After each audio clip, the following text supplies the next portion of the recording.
Bonjour à tous, aujourd'hui je vais vous parler d'une méthode de valorisation, à savoir la méthode du Discounted Cash Flow ou DCF.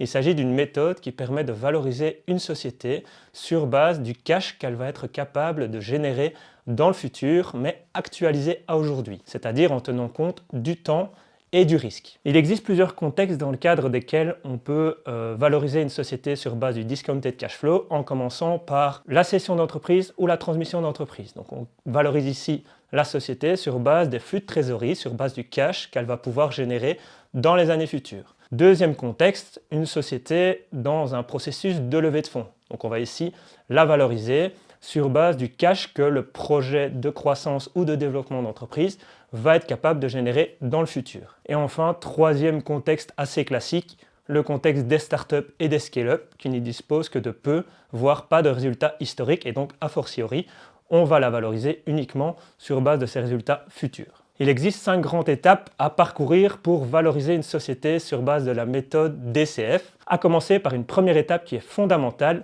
le business plan. Il est question ici de modéliser le futur en commençant par le compte de résultat, donc tout ce qui est vente et coût de l'entreprise, et d'autre part le bilan, donc tout ce qui est investissement, stock, créances commerciales, dettes commerciales, etc. Ça nous permet surtout de déterminer un tableau des flux de trésorerie futurs et donc du cash que l'entreprise va être capable de générer pour les années à venir. Deuxième grande étape, le WACC, donc le coût moyen pondéré du capital. Il reflète le risque de l'entreprise et le coût de ses différentes sources de financement, que ce soit capital ou prêt bancaire.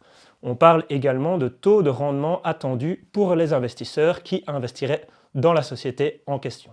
Troisième grande étape, la détermination des free cash flow. Les free cash flow, qu'est-ce que c'est? Eh bien tout simplement, ce sont les flux de trésorerie de l'entreprise d'une année à l'autre, mais hors financement, donc en neutralisant les apports ou les diminutions de capital ou encore les prêts bancaires. Quatrième grande étape, on va déterminer la valeur d'entreprise. Comment elle est obtenue? Premièrement, on va additionner les free cash flow de la période de projection du business plan, donc sur 5 à 7 ans, que l'on va actualiser à aujourd'hui, sur base du coût moyen pondéré du capital et d'un taux d'actualisation. La valeur terminale, c'est un peu technique, mais en gros, elle vise à déterminer le cash qui va être généré par l'entreprise, on va dire à l'infini, sur base d'un taux de croissance perpétuelle du coût moyen pondéré du capital et du free cash flow de la dernière période de projection. Une fois qu'on a cette valeur d'entreprise, on peut passer à la cinquième et dernière grande étape, l'analyse de sensibilité. L'analyse de sensibilité, elle est obtenue via deux axes. Premièrement, on va en effectuer une au niveau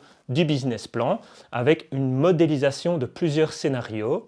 Un scénario management case, qui est un scénario plutôt attendu par le management pour les résultats futurs, un scénario worst case qui est plutôt un scénario pessimiste, et à l'inverse, un scénario best case qui est plutôt optimiste. Deuxième analyse de sensibilité, on va l'effectuer au niveau du taux de croissance perpétuel et du coût moyen pondéré du capital. Donc on va déterminer quels sont les impacts sur la valorisation d'un coût moyen pondéré du capital plus important ou moins important, ou d'un taux de croissance perpétuelle plus faible ou plus élevé. Cette double analyse de sensibilité va nous permettre d'augmenter la fiabilité des résultats parce qu'on obtiendra une fourchette de valorisation pour l'entreprise. On va ainsi obtenir un maximum, un minimum et une valeur centrale. Il est important de noter que cette méthode DCF comporte une limite importante étant donné qu'elle se base sur des hypothèses pour le futur, ce qui n'est vraiment pas un exercice aisé en général, d'autant plus dans un contexte de start-up ou de scale-up qui ne dispose que de peu,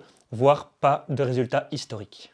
Donc voilà, vous disposez des bases pour comprendre la méthode du discounted cash flow. Si vous avez un projet de cession ou de transmission ou si vous désirez avoir des conseils, eh bien n'hésitez pas à nous revenir. On vous accompagnera avec plaisir dans votre processus de création de valeur. Merci beaucoup.